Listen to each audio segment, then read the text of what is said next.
Assalamualaikum warahmatullahi wabarakatuh. Perkenalkan, nama saya Naimatur Rahimah. Saya dari Hukum Keluarga Islam D akan memaparkan materi tentang tohara dan ruang lingkupnya dalam perspektif 5 madhab. Tohara itu dibagi menjadi dua, yakni tohara dari hadas dan tohara dari najis. Tohara dari hadas itu meliputi wudhu, mandi, tayamum, dan problem kontemporer yang mengitarinya. Wudhu. Definisi wudhu. Secara etimologi, wudhu berarti kebaikan dan kebersihan. Adapun maknanya dalam istilah fikih adalah menggunakan air pada anggota-anggota tubuh tertentu, seperti wajah, tangan, dan seterusnya, dengan cara yang tertentu pula. Syarat-syarat wudhu, yakni Islam tamyiz, bersih dari haid dan nifas, bersih dari segala sesuatu yang menghalangi air wudhu meresap ke dalam kulit, tidak ada anggota dalam wudhu yang bisa merubah air suci, mengetahui adanya wajib wudhu, tidak meyakini sunnah sebagai wajib dalam wudhu, airnya suci, telah masuk waktu sholat, mualah bagi yang sering berhadas. Rukun wudhu, yakni niat membasuh muka, membasuh kedua tangan, mengusap kepala, dua kaki, tertib dan mualah. Sunnah-sunnah wudhu, yakni membasuh telapak tangan pada awal wudhu jika keduanya sudah suci, membaca bismillah menurut selain para ulama madhab Hambali, mengulang basuhan sampai 3 kali, berkumur menyedot air dengan hidung lalu menghembuskan. Dalam dua hal ini Imam Hambali mewajibkannya. Memakai siwak dan menghadap kiblat ketika berwudhu, menengahi jenggot, dan yang terakhir yakni menengahi jari tangan dan kaki. Berdoa dengan doa maksur dan setiap membasahi muka, lengan sampai 3 kali. Ini menurut 4 madhab. Menyempurnakan usapan kepala menurut ulama yang berpendapat bahwa yang wajib itu hanya sebagian saja, menggosok ketika membasuh anggota-anggota wudhu, memutar telapak tangan yang basah pada seluruh anggota supaya diyakini sudah merata, tidak boros dalam menggunakan air, membaca doa ketika wudhu atau setelah wudhu, salat 2 rakaat, mengusap sepasang telinga.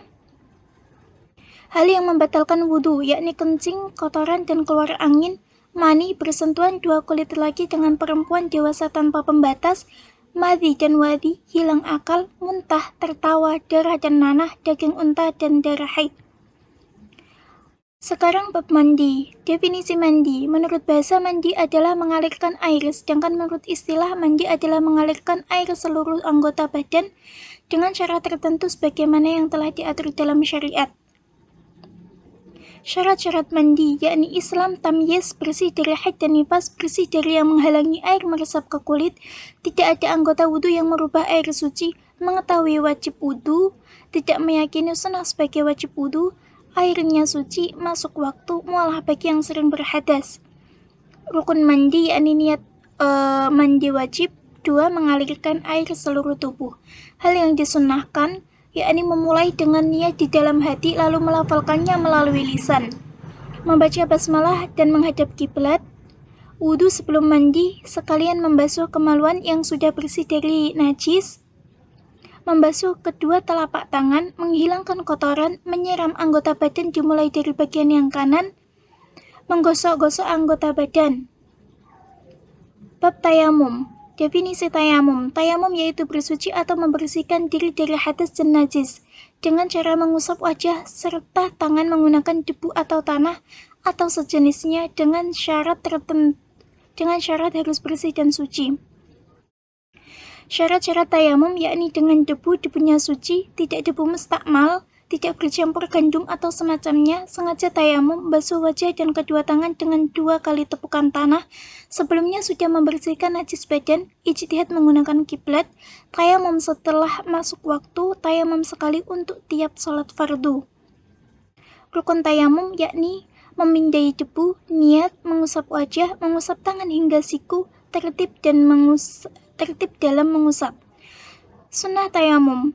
Menurut Imam atau Hanafiyah, yakni mereka menyebut sunnah-sunnah tayamum sebagai berikut: memukul debu dengan telapak tangan sebagian dalam dari depan belakang dan mengibaskan keduanya, merenggangkan jari-jari tangan, membaca basmalah, tertib, dan mualah. Dan selanjutnya bisa dibaca sendiri, yakni ada Syafi'iyah, Malikiyah, Hanbaliyah. Dan hal-hal yang membatalkan tayamum, yakni sebagaimana yang membatalkan wudhu. Tayamum juga batal karena hilangnya alasan yang memperbolehkan tayamum itu sendiri. Contohnya sudah ada air, atau yang asalnya tidak boleh menggunakan air, boleh menggunakan air. Problem kontemporer yang mengitari, yakni hukum berhadas kecil dan menyentuh mushaf, mencium istri tidak membatalkan wudhu, hukum membaca Al-Quran tanpa wudhu, boleh menyentuh kaset rekaman Al-Quran ketika junub, hukum memakai parfum yang mengandung alkohol. Taharah dari najis. Klasifikasi najis itu dibagi menjadi 3, yakni mughaladah, mukhafafah, dan mutawasithah.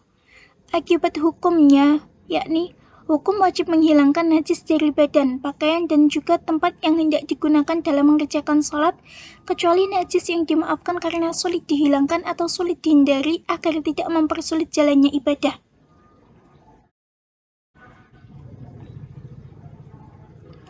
Dan bisa dilihat dari berbagai mazhab, bisa dibaca sendiri. Tata cara mensucikan benda yang terkena najis. Kaidah umum yang berlaku dalam bersuci dari najis ialah menghilangkan bekas najis sampai tidak ada sisanya sama sekali, baik berupa bentuk, rasa, warna, dan baunya. Tetapi jika ada salah satu yang sulit dilakukan, maka dima'fu atau dimaafkan. Bisa dibaca sendiri agar lebih jelas. Bab istinja. Definisi istinja. Istinja adalah istilah yang membersihkan sesuatu yang keluar dari salah satu dua lubang, yaitu kubul dan dubur. Dari tempat keluarnya najis tersebut bisa dibersihkan baik dengan air maupun dengan batu atau dengan sejenisnya. Istilah istinja juga bisa disebut dengan istishabah atau istijmar. Syarat sah bersuci dengan batu atau istinja, yakni batunya berjumlah 3 buah, membersihkan bagian atau tempat yang terkena najis, najisnya dalam keadaan belum kering, najisnya belum berpindah tempat, sedang tidak bercampur dengan najis yang lain, tidak melebihi sofhah yaitu daerah yang tertutup dengan bagian kedua pantat pada saat berdiri, dan juga tidak melampaui hasyafah. Yang ketujuh yakni tidak terkena dengan air. Yang ke-8 yakni batu yang digunakan haruslah suci. Itu saja yang dapat saya paparkan. Untuk lebih jelasnya bisa dibaca sendiri, dan PPT-nya nanti akan saya share. Dan saya mohon maaf apabila ada kesalahan kata. Wassalamualaikum warahmatullahi wabarakatuh.